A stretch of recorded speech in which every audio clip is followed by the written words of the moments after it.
Aujourd'hui, dans Shotcut, nous allons voir comment faire un record couleur. J'ai préparé deux scènes, une avec des nuages et l'autre dans une boîte de nuit. Deux choses complètement différentes. Donc, je vais déjà couper ce dont je n'ai pas besoin dans ma scène de nuages. C'est juste une petite intro, donc j'ai besoin de quelques secondes. Donc, je me suis arrêté là. J'appuie sur la touche O et je le mets dans mon chéquier ou liste de lecture.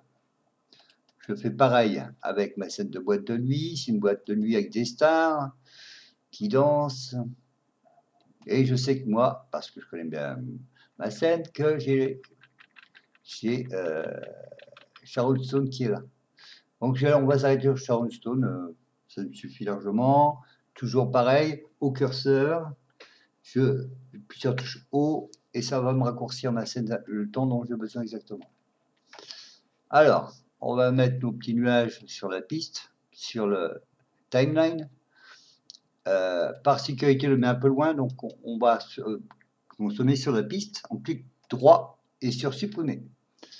Ensuite, toujours pareil, on se met sur le timeline, la liste de temps. On se met entre les deux et toc, les deux vidéos sont raccordées.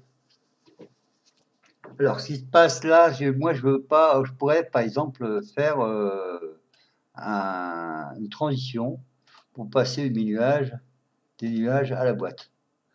Je trouve ça assez dégueu, les gens qui apparaissent comme ça, c'est pas très beau. On va supprimer ça, édition annulée. On peut faire aussi par ambiance. Et là, on va faire par ambiance couleur. Donc, comment passer de mon bleu de l'intérieur au rouge, de l'intérieur d'une boîte, rouge orangé, même, hein. On va pour faire ça, on va utiliser le filtre. Voilà. Donc, vous savez que pour appliquer un filtre, il faut se mettre, qu'on ait le petit carré rouge autour. Hein. Alors, j'ajoute donc mon filtre étalonnage couleur. Hein, et là, par exemple, je fais ce que je veux. Hein, si je le veux en vert, en jaune, en bleu, on fait ce qu'on veut. Hein. On va se remettre à 0. Et on veut que, à partir d'ici, hein, notre image commence à rougir pour arriver vers la couleur de la boîte. Hein, pour arriver dans cette couleur-là, rouge. Hein. Donc, on a dit qu'on se mettait à peu près là. Et bien donc ici, donc j'utilise mon étalonneur et je lui dis que ici c'est une image clé. Voilà. Donc c'est une image clé avec les couleurs d'origine. Et moi je veux qu'à la fin de ma vidéo, alors je sais pas pourquoi il me fait ça à chaque fois, c'est pas grave, on va se mettre un petit peu là.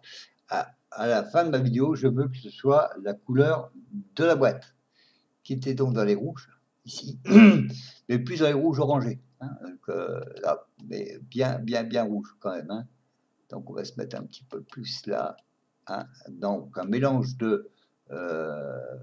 rouge primaire, enfin, nous en imprimé on appelait ça des magenta, mais c'est pas un magenta ici puisqu'on est en couleur soustractive. Et donc c'est bien dans le vent du jaune qu'on obtient du rouge. Donc ici, moi je veux, donc là, je veux que ce soit progressif. Donc jusqu'à maintenant, donc ça bouge pas, mais avec cette méthode-là, ça devient progressivement la couleur de la boîte. C'est ce que je voulais. Donc je reviens dans mon timeline, je vérifie que ça fonctionne. Donc je suis bien toujours bleu, mon univers bleu, mes nuages, je peux mettre mon titre, ce que je veux, et je vais paf directement dans l'univers de la boîte en rouge. Donc, ce qui se passe au niveau surveillez bien cette zone. Vous verrez le petit curseur noir là qui va se déplacer progressivement. Il va se déplacer progressivement. Vous voyez là, on suit, tac, tac, tac, tac. Il suit. Hein, on va refaire ça, on le repère. Donc là, ça bouge pas. Et regardez ici. Là, hop, ça bouge. Donc, on refait pour vous montrer. Hein. Et donc aussi, on va le faire avec les images clés. Donc, quand je vais arriver ici, ce sera normal. Hein. Là, je lui ai dit que c'était normal. Avec toutes les bonnes valeurs. Et à la fin, on est bien dans des valeurs complètement extrêmes. Et donc, c'est la fin de ce tuto pour comment utiliser le filtre étalonnage de couleur pour faire un raccord couleur entre deux scènes qui s'opposent au niveau de la couleur.